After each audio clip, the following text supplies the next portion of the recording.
Bonjour les amis, c'est Maria la poétesse, conférencière, artiste. Il y a longtemps que je vous ai pas fait de vidéo.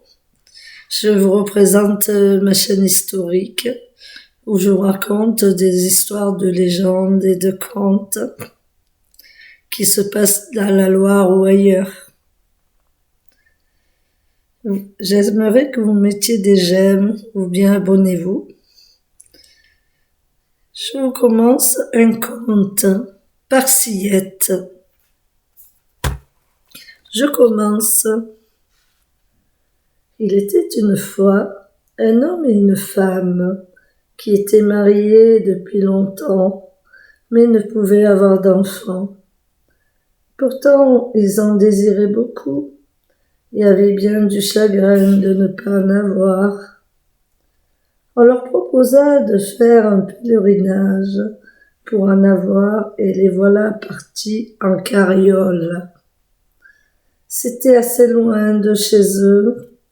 Au retour, la dame était enceinte et sur la route, ils aperçurent un magnifique jardin dans lequel il y avait de superbes fruits. La femme exprima le désir d'en manger et de les cueillir elle-même. « Mais si nous étions vus, dit son mari, tant pis, j'en ai trop envie, je vais en chercher. » Elle descendit dans le jardin, mangea de fruits et en chargea encore la carriole pour en ramener chez elle. Comme elle chargeait les derniers, une petite bonne femme se présenta et lui demanda pourquoi elle venait voler ses fruits. « Ce doit être peut-être parce que je suis enceinte, explique-t-elle. J'ai eu soudain envie de ces fruits. »« Je vous comprends, et pour cette raison, je ne vous dirai rien, répondit la bonne femme. Je vous demande cependant une chose. Je veux être la marraine de votre enfant, et je vous annonce que vous aurez une fille. »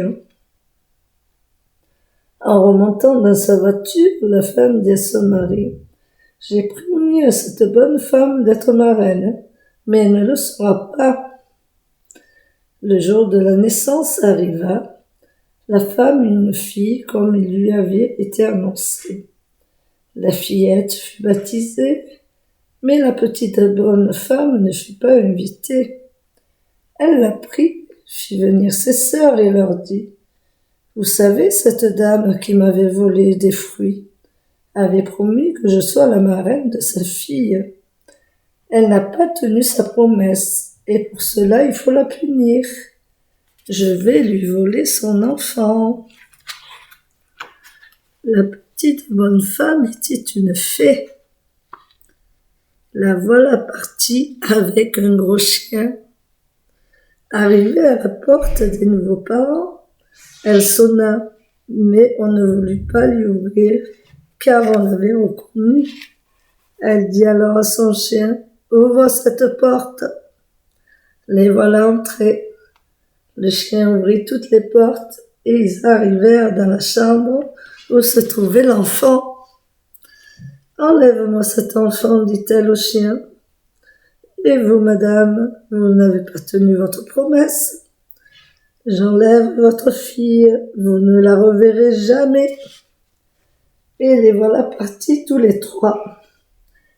Quand elle fut arrivée, elle réunit toutes les fées du pays pour fêter le nouveau baptême de la petite fille, celui où elle serait la marraine. On la nomma par Sillette, et comme il y avait là toutes les fées, elles lui donnèrent toutes sortes de dons. Sa marraine lui donna celui de chanter divinement bien, d'une voix qu'on entendrait à 7 lieues à la ronde. Elle reçut encore le don de la beauté, et bien d'autres dons qu'il est difficile de citer, tous, tant ils sont nombreux. Disons que la petite fille fut parée de toutes les qualités. On lui a donné une nourrice, et elle fut élevée de la meilleure façon qui soit. Quand elle fut devenue grande, elle était tellement jolie que tous les messieurs qui passaient s'arrêtaient pour la regarder. Elle chantait tellement bien que tout le monde accourait pour l'écouter. La petite bonne femme dit à ses sœurs les fées: « Il faut absolument que nous enfermions Parsiette dans une tour, sinon on nous l'enlèvera. » On amena donc la jeune fille dans une haute tour située à 3 lieues de la maison où elle était. Dans cette tour, elle trouva tout ce qui pouvait lui être utile et agréable. On lui donna même un perroquet qui parlait avec elle. Il n'y manquait que la liberté. Sa marraine lui dit: « Écoute-moi bien.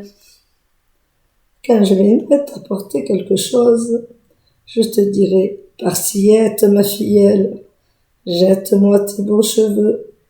C'est la formule magique entre nous.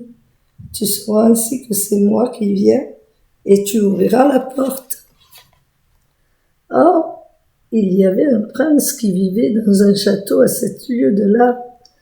Il entendit chanter et se demandait qui pouvait chanter aussi bien. Il voulut le savoir et se renseigna. On lui indiqua qu'il s'agissait d'une princesse enfermée dans une tour. Il décida alors d'aller la voir. Comme il rôdait autour de la tour, se demandant comment il s'y prendrait pour l'approcher, il vit la marraine arriver et il entendit dire: « Parsiette, ma fillette, jette-moi tes beaux cheveux. » Le lendemain, la bonne femme vint lui apporter à manger comme d'habitude. Le jeune prince se cacha derrière un rideau. Mais le perroquet se mit à dire: « Ma reine, amant caché là. »« Que dit ton perroquet ?» fit-elle. « Ah, ma reine, il vous dit ce que je lui ai appris, rien de plus. Que voulez-vous que ce soit d'autre ?» La marraine haussa les épaules et partit, ne se doutant de rien.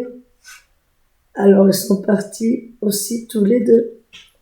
Mais la bonne femme réfléchit à ce que le perroquet avait dit. « Je crois que ce perroquet m'a dit la vérité. Il faut que je m'en assure. » Elle revint sur ses pas, arriva à la tour, dit la formule magique, mais personne ne répondit. Elle monta et aperçut Parsiette qui s'en allait au bras du prince. Elle frappa sa baguette et Parsiette devint aussi laide qu'elle avait été belle. En la voyant ainsi changée, le prince n'était plus aussi enthousiaste. Elle s'était rendue compte que sa marraine était intervenue.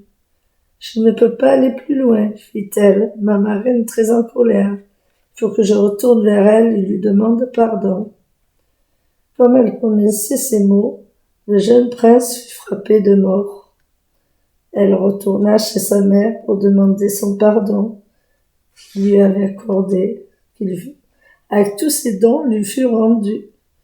Plus tard, elle se maria à un prince très riche. Elle ne revit plus jamais ses parents, comme la fée l'avait prédit.